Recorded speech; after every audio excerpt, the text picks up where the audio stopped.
მოგესალმებით, მეგობრებო, ჩვენ კვლავ ხვდებით ერთმანეთს ქართული არხის ეთერში, უცნობი მედია ჰოლდინგის პროექტით, ჩემი ბლოგით, გიორგი ფოფხაძის ბლოგით, აი ევროპა.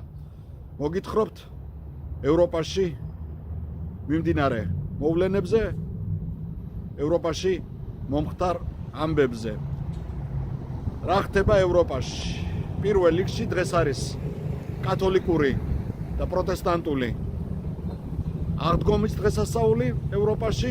ევროპის კონტინენტი აღნიშნავს, ევროპის კონტინენტის ის ნაწილი, რომლებიც გრიგორიანული კალენდრით მუშაობენ, აღნიშნავს აღდგომის ბრწყინვალე დღესასწაულს. ულოცავ ყველას, ვინც ამ დღეს აღნიშნავს აღდგომის დღესასწაულს. რა თქმა უნდა, ჩვენ კიდევ დაუბრუნდებით აღდგომის დღესასწაულს და აღდგომის დღესასწაულს წირვას განახებთ, როგორ ჩაიარა წირვამ კათოლიკურ ტაძარში, რა შეზღუდვები იყო დაწესებული, როგორ რანაირად და როგორ იზეიმეს კათოლიკებმა საფრანგეთში აღდგომის ბრწყინვალე დღესასწაული. მანამდე კი მოგითხრობთ რა ხდება ევროპაში. ევროპაში ისევ ჩაკეტილები ვართ, უფრო წინ წავედით და საფრანგეთშიც ისევე როგორც ბელგიაში დავკეტეთ სკოლები, მთავრობის გადაწყვეტილებით დაიკეტა სკოლები, იმიტომ რომ საფრანგეთი ისევე როგორც ბელგია და ისევე როგორც ევროპის სხვა ქვეყნები ოფიციალურად შევიდა კორონავირუსის პანდემიის მესამე ტალღაში. 50,000 კაცი იყო წუხელი და დღეს დილით კორონავირუსით ინფიცირების დღეღამური მაჩვენებელი. ძალიან დიდია, ფაქტიურად უახლოვდება ამ ნიშნულს, რომელიც გასული წლის ნოემბერში იყო, რის შემდეგაც პრეზიდენტმა მაკრონმა გამოგვიცხადა მას ლოკდაუნი, მეორე ტალღა და ლოკდაუნი და ვიყავით შობამდე ჩაკეტილები. ეხლა ისევ გამოგვიცხადეს ლოკდაუნი და ვიქნებით 2 მაისამდე, ჩვენს მართლმადიდებლურ აღდგომამდე ჩაკეტილები. სკოლებში დაიწყო ნაადრევი არდადეგები და ძალიან ბევრი საწარმო გადავიდა დისტანციურ მუშაობაზე. ეს რაც შეეხება ლოკდაუნს. ვაქცინაცია მიდის, მაგრამ ევროპაში სამწუხაროდ, ევროპაში არ ვიცი რამდენად, მაგრამ საფრანგეთში უკვე ვაქცინის ნაკლებობა, ვაქცინის დეფიციტია, თუმცა ფრანგებმა დაიწყეს აცრები და არის მსურველი ბევრი, მაგრამ ვაქცინა არის ცოტა, მიუხედავად იმისა, რომ ცოტა ხნის წინ პრეზიდენტმა მაკრონმა თქვა, რომ ივნისის თვეში ევროპა უკვე უნდა გახდეს კორონავირუსის ვაქცინის დიდი მწარმოებელი ქვეყნების გაერთიანება, საკმაოდ გაჭირვებაა ჯერჯერობით ისევ ვაქცინასთან მიმართებაში. სხვა დანარჩენი რა მოხდა? დანარჩენი არც ბევრი არაფერი, გარდა იმისა, რომ გასულ კვირაში ირანის საკითხზე იმსჯელეს ევროკავშირში. იმსჯელეს რუსეთთან ერთად, ჩინეთთან ერთად, გერმანიასთან ერთად და ამერიკის შეერთებულ შტატებთან ერთად, ხო, საფრანგეთთან ერთად, რა თქმა უნდა. 6 დიდი ქვეყანა ირანის საკითხზე, ირანის ბირთვულ პროგრამაზე ისევ შეიკრიბა და სასიხარულოა ის ფაქტი, რომ ირანის ბირთვული პროგრამის საკითხში ისევ ჩაერთო ამერიკის შეერთებული შტატების ახალი ადმინისტრაცია, რომლებმაც თქვეს, რომ შესაძლებელია სულ მალე ირანს ისევ მოეხსნას ის სანქციები, რომელიც ტრამპის ადმინისტრაციამ დაუწესა. რა თქმა უნდა, ქართველებს ჩვენ გვაინტერესებდა 7 ევროდეპუტატის მიერ გაკეთებული განცხადება იმის შესახებ, რომ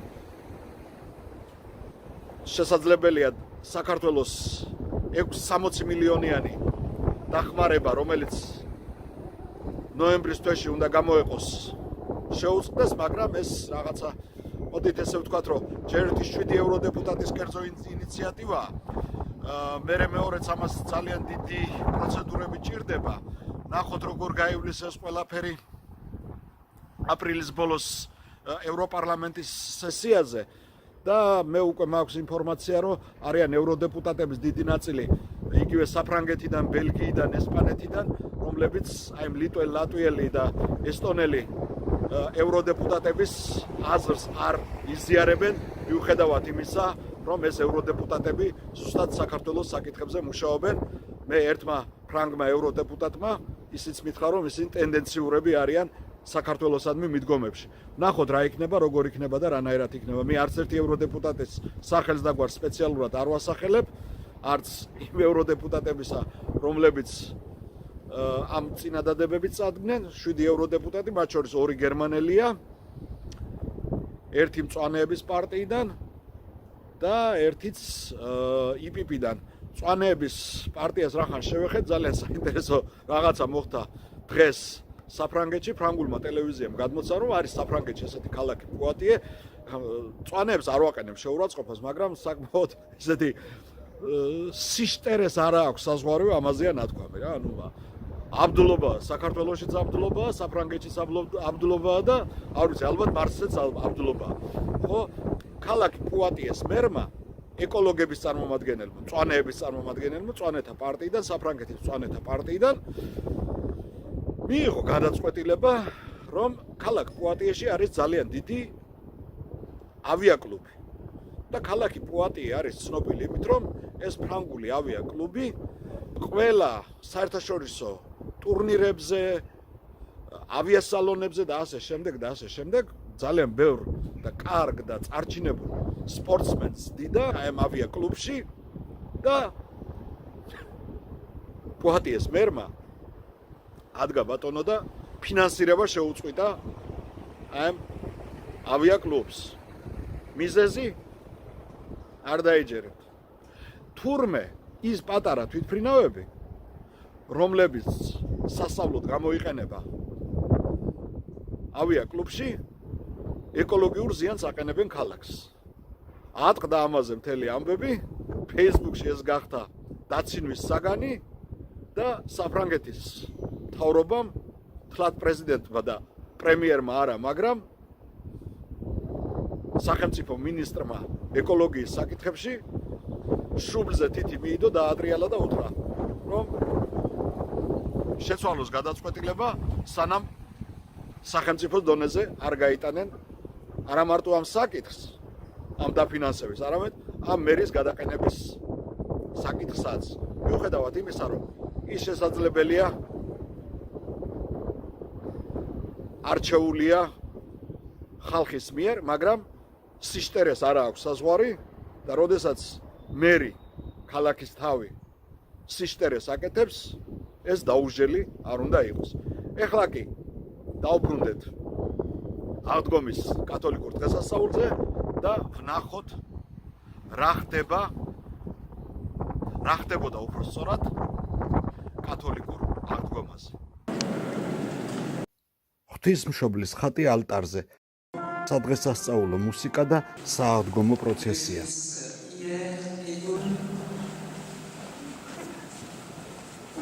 მრევლი პირბადით და ანთებული სანთლებით. ეკლესია მთლიანად გავსებულია. დისტანციის დაცვა ძნელია, მაგრამ შეძლების დაგვარად სკამებს შორის 1 მეტრიანი მანძილი მაინც შენარჩუნებულია. მიუხედავად გამკაცრებული სანიტარული წესების, კომენდანტის საათის და შეკრებების შეზღუდვებისა, საფრანგეთის მთავრობამ მოსახლეობას მაინც დართონება სააღდგომო ლიტურგიას დაუბრკოლებლად დასწრებოდნენ. ეკლესიაში შემოსვლაზე ლიმიტი არ არის, ვისაც როგორ სურს, ისე ლოცულობს. ჯანდაცვის სამინისტრო და ფრანგი ვირუსოლოგები პანიკას არ თესავენ. ტელეეკრანებიდან არავინ იმუქრება, არასამთავრობო ორგანიზაციები პატივისცემით ეპყრობიან მორწმუნეების ნებას. არც ფრანგულენოვან სოციალურ ქსელში მოიხსენიებენ ტაძარში მოსულ მლოცველებს საბნელეთად. ეს ევროპა აქ ყველას მწამს პატივს ცემენ. წირვა გვიან ღამით დაიწყო და დილით ადრე დასრულდება. ეკლესიის წინამძღვარი მამა ქსავია ამბობს, რომ მოხარულია იმით, რაც ახლა ხდება.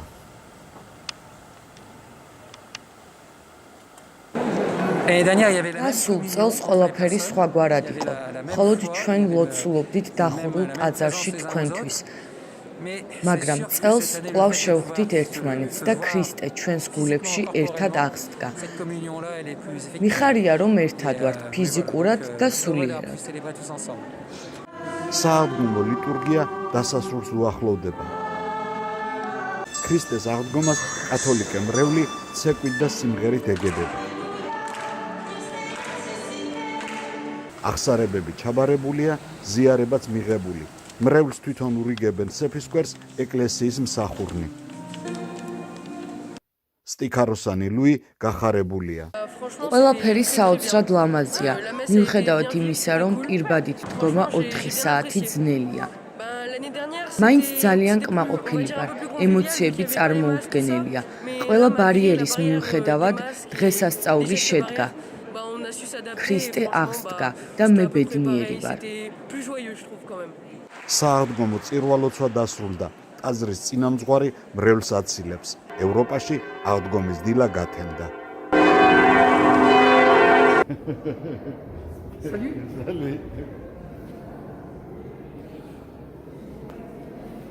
დაგვემშვიდობა მამაო ჩვენს და გვისურვა ბედნიერი აღდგომა. მეც გემშვიდობებით მომავალ შეხვედრამდე, მომავალ კვირამდე. მიუხედავად იმისა, რომ აკრძალვები არის საფრანგეთში, კათოლიკური აღდგომა მაინც შედგა და როგორც მამა ქსავიემ გვითხრა, ქრისტე აღდგა ჩვენ გულებში. მიულოცოთ ჩვენს ძმებს, ჩვენს დებს, კათოლიკებს აღდგომის ბრწყინვალე დღესასწაული. მე გემშვიდობებით მომავალ კვირას ჩვენ კვლავ შევხვდებით ქართულ არხზე, ჩემი ვიდეო ბლოგით, აი ევროპა.